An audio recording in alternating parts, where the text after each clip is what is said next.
Non, c'était un vrai plaisir de jouer cette finale dans cette ambiance ici.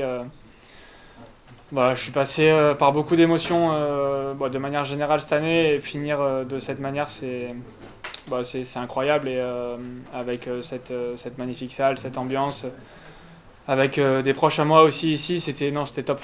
Non, c'est clair, sacrée semaine, j'ai gagné 7 matchs. J'arrivais pas ici avec cette ambition-là de base, même si j'avais très bien joué ces dernières semaines et que j'avais retrouvé un petit peu le tennis que j'avais l'année dernière et l'état sur le terrain dans lequel j'étais l'année dernière aussi. J'avais pas cette ambition-là, je voulais faire des bons matchs, essayer de finir l'année en beauté et vraiment me faire plaisir et profiter de jouer un grand prix pour finir la saison parce que ça a été vraiment une saison pas facile.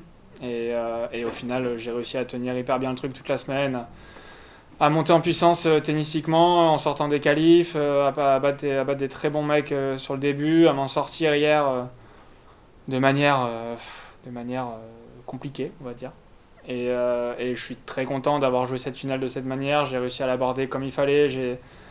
J'avais des très grosses intentions tout de suite. Je pense que ça se voyait. Je voulais pas le laisser jouer. Je voulais essayer de vraiment l'agresser et lui rentrer dedans tout le long. Alors forcément, ça impliquait des fautes et des imprécisions parfois qui lui ont ouvert des brèches aussi pour me contrer et me faire mal de son côté. Mais je suis content de l'avoir joué de cette manière. Je suis content d'avoir tenu mentalement les jeux compliqués, les moments tendus aussi.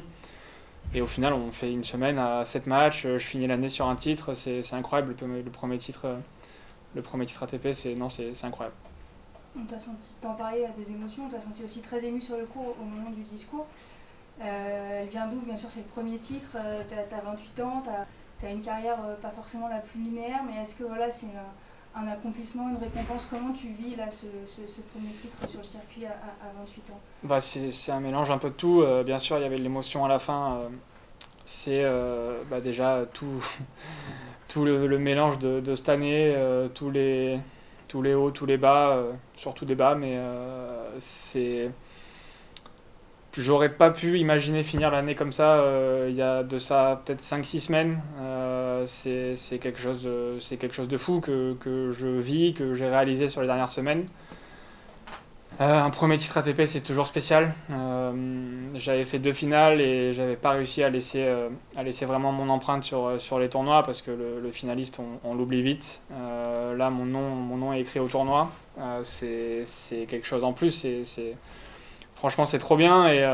Et en fait, ouais, c'est forcément l'émotion retombe à la fin une fois que c'est fini. Toute la nervosité, la tension du match, la tension de la semaine aussi parce que quand tu gagnes un match, un premier tour, un deuxième tour, un quart ou quoi que ce soit, tu sais qu'il y a toujours un match à jouer et tu essaies de rester au présent, de pas t'enflammer et voilà, de penser à la suite sans tomber dans le piège de vouloir en faire trop, de vouloir trop bien faire. Là, je sentais déjà que les 2 dernières nuits, j'ai un peu moins bien dormi, j'étais peut-être un peu plus tendu et j'avais ce scénario un peu fou dans ma tête d'aller le chercher.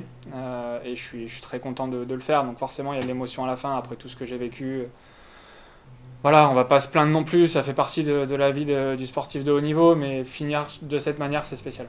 Je trouve il y a un mot qui est hyper important dans le sport de haut niveau en général, c'est la résilience, parce que les gens ont tendance à beaucoup voir la phase sur le terrain, les réussites, parfois les défaites à l'écran, mais beaucoup moins tout ce qui se passe derrière et toutes les épreuves qu'on doit affronter et tout ce qu'on essaye de mettre en place pour revenir quand ça va pas, tout ce qu'on essaye d'améliorer au quotidien pour progresser aussi. Et je pense que c'est hyper simple de juger de l'extérieur quand on connaît pas un peu toutes les péripéties de l'intérieur et de tout ce qu'il peut y avoir au quotidien dans la vie des sportifs. Donc ouais, je vais rester sur le mot résilience parce que sur une saison, il se passe énormément de choses, des choses bien, des choses moins bien. Il faut à chaque fois s'en relever. Et au final, je pense qu'on est tous un petit peu habités par ça et c'est un mot très important.